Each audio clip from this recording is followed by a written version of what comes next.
Chapter 16. Rocky had done its job. Kyle and everybody else locked inside the library was definitely awake. Even Charles Chillington had come down to the rotunda reading room from Mr. Lemoncello's private suite. The only essay writer not with the group was Sierra Russell, who Kyle figured was off looking for another book to read. "We're still locked in?" squealed Haley Daly. "This is so lame," added Sean Keegan. "It's like 11:30. I've got things to do, places to be." "Look, you guys," said Kyle, "they'll probably open the front door right after we eat or something." "Well, where's that ridiculous librarian?" said Charles Chillington, who was never very nice when there weren't any adults in the room. "Yeah," said Rose Vermate. "I can't stay in here all day. I have a soccer game at 2. "And dudes," said Sean Keegan, "I have a life." "Do you children require assistance?" said a soft motherly voice. It was the semi-transparent holographic image of Miss Tobin, the librarian from the 1960s. She was hovering a few inches off the ground in front of a center desk. "Yes," said Kayla Corson. "How do we get out of here?" The librarian blinked. "The way a second-hand calculator, the one your oldest brother dropped on the floor a billion times, does when it's figuring out a square root."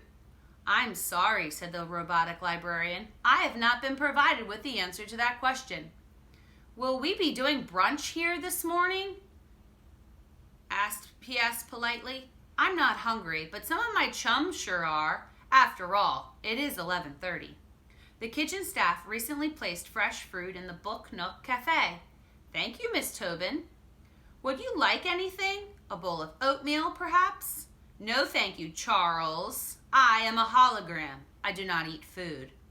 "I guess that's how you stay so super skinny." Kyle shook his head.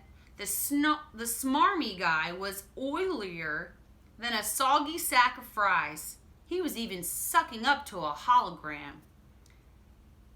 Chiltington and the others trapezed off to have breakfast, but Kyle and Akemi stayed with the holographic librarian.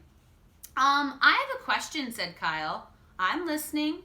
Is the library lock-in over? Are we supposed to go home now?" "Mr. Lemoncello will be addressing that issue shortly."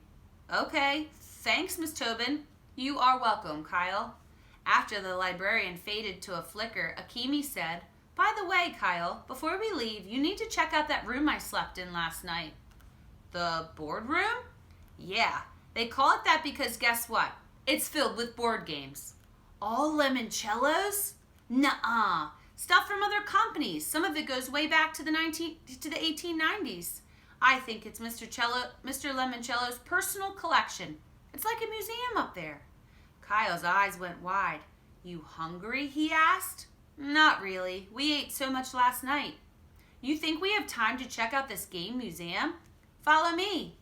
The two friends bounded up a spiral staircase to the second floor, where they found another set of steps to take them up to the third.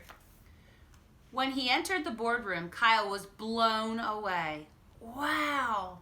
The walls were lined with bookcases filled with antique games, tin toys, and card games. "This is incredible." "I guess," said Akemi, "if you know you like games." Kyle smiled, which you know I do. They spent several quiet minutes wandering around the room, talking, taking in all the wacky games and the people used to play. There was one display case featuring 8 games with amazingly illustrated box tops. A tiny spotlight illuminated each one. "Wonder what's so special about these games," said Kyle. "Maybe those were Mr. Lemoncello's favorites when he was a kid." Maybe, but the slogan etched into the glass case confused Kyle. "Luigi Lemoncello, the first and last word in games? But these aren't Lemoncello games," he mumbled. The first spotlighted game in the case was Howdy Doody's TV game. After that came Husker Du, You Don't Say, Like Minds, Fun City, Big Six sports games, Get the Message, and Rough and Ready. "It's a puzzle," Kyle said with a grin. "I thought they were games." "They are, but if you string together the first or last word of each game title, He tapped the glass in front of the first box on the bottom shelf. You get the message. Really, said Akemi, sounding extremely skeptical. You sure it's not just a bunch of junk somebody picked up for like 50 cents at a yard sale? Positive. Kyle pointed to each box top as he cracked the code. Howdy. Do you like fun games? Get ready. Miguel Fernandez barged into the boardroom. Here you are. We need you guys in the Electronic Learning Center. Now. Why? Charles wolfed down his breakfast, then raced up here to finish the game he started last night so he can enter his name as the first high scorer. So, the game he's playing is all about medieval castles and dungeons. This time Akemi said it. So, he's escaping through the sewers. The game has smell-o-vision. You ever smell a medieval sewer? Trust me, it is foul and disgusting. The three of them dashed up the hall and entered the stinky room where Charles was sitting in a vibrating pedestal chair, thumbing his controller. As his avatar sloshed through a sewer pipe, the subwoofers built into his seat made every squish and splat rumble across the floor. Whoa, said Kyle. Knock it off, Charles. You're pumping out total tear gas. Because I'm in the sewers underneath the horse stables. It's the secret way out of the castle. I'm going to win another game. That's 2 for me, Keeley. How many for you? Yo, said Miguel. This room is 2 stories above the cafe. The ductwork is connected. What's your point? You're making everybody's food downstairs smell like horse manure. Who cares? I'm winning. Charles' chair went flump again.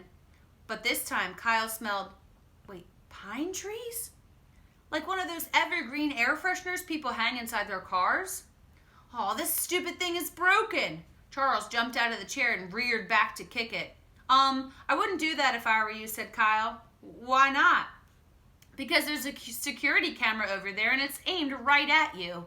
What? Where? See the blinking red light? Suddenly, an image of Kyle pointing up at the camera lens appeared on every video screen in the Electronic Learning Center until he was replaced by Mr. Lemoncello.